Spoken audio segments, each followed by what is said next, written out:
Hi, thanks for joining me as we tackle some of those challenging KSP problems.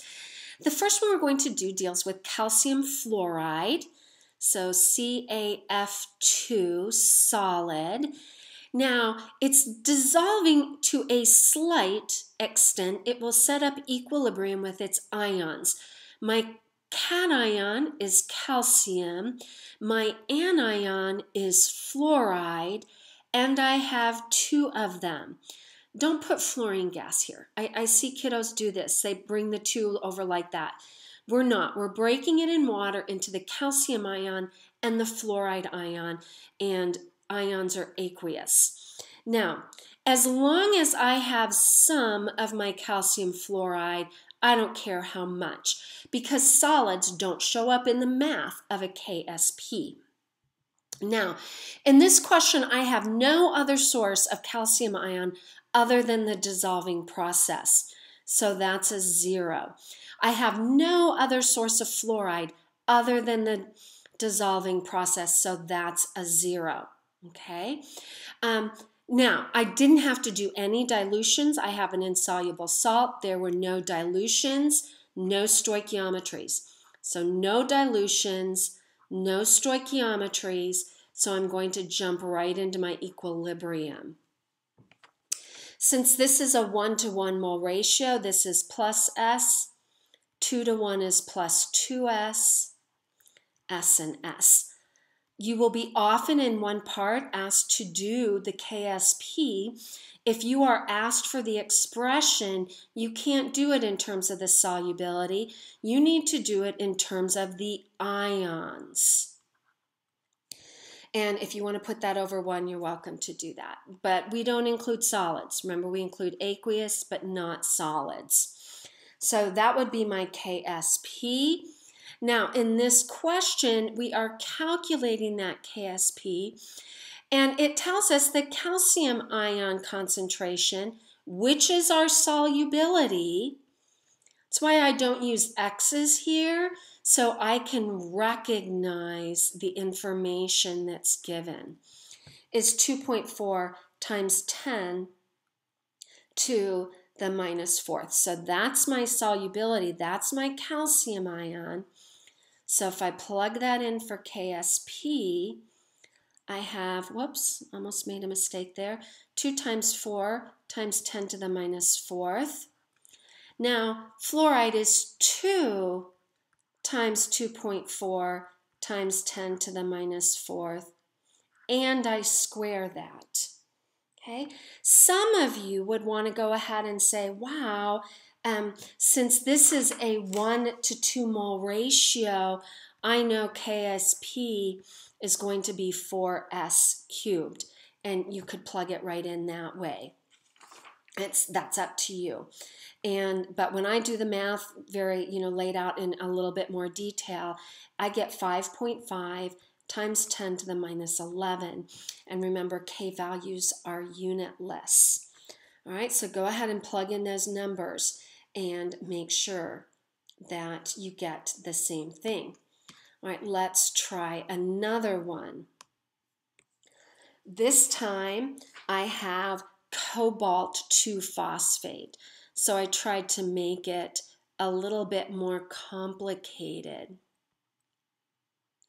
And that's a solid. And remember, my ions will be aqueous. So when this little bit dissociates, I have an insoluble salt. And there were no dilutions and no stoichiometries. So I'm going right into my KSP, my rice table. My cation is cobalt. So write your cation first. Write your anion first. Find your cation, find your anion, and then balance. That will help you avoid doing some of those strange types of decompositions that I've seen all too often. I'm going to go ahead and set up my expression. It would be cobalt ion cubed, phosphate. Be very careful. If you use parentheses instead of brackets, At this stage of the game, you're likely to use points because those square brackets symbols have meaning, and those square brackets mean molarity. You need to use those.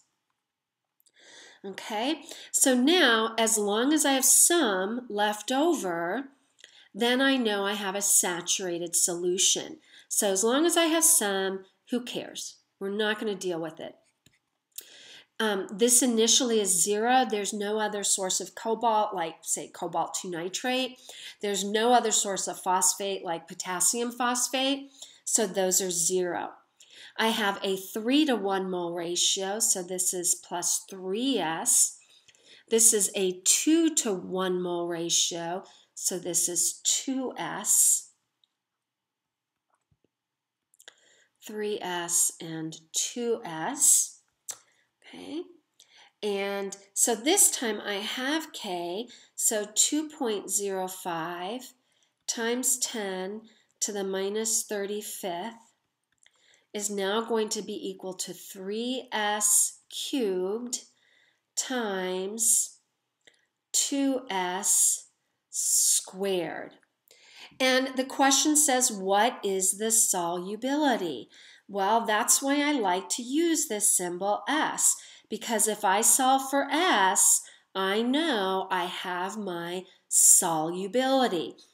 It's a really helpful way to keep KSP distinct from the solubility, the molarity of ions of the solid formula units that went into solution.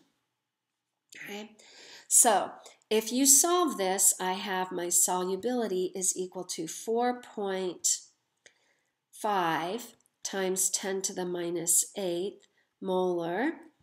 And the question asks for a molarity and grams per liter. You've got to watch those units. So molarity, 4.5 times 10 to the minus 8 moles per 1 liter.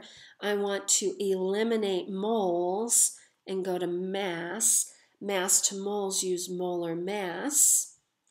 So that would be 310.18 grams for every 1 mole. You would either need to look that up or to calculate that.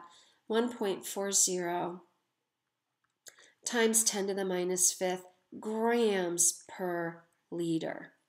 Okay? So that gives you what the solubility is. So I'm partway there. I have my solubility in molarity. I have my solubility in grams per liter. But the question also asked me, what are my ion molarities? Well, hopefully that's going to be pretty straightforward. Calcium 2 plus is 3 times the solubility. So it's 1.35 times 10 to the minus 7th molar. Likewise, phosphate's 2 times the solubility. So my phosphate ion molarity comes out to 9.00 times 10 to the minus 8th, or 2 times my solubility. Okay, so that gives you an example of a forward KSP and an example of a reverse KSP. So I hope you have time to join me in my next video. Thanks for joining me today.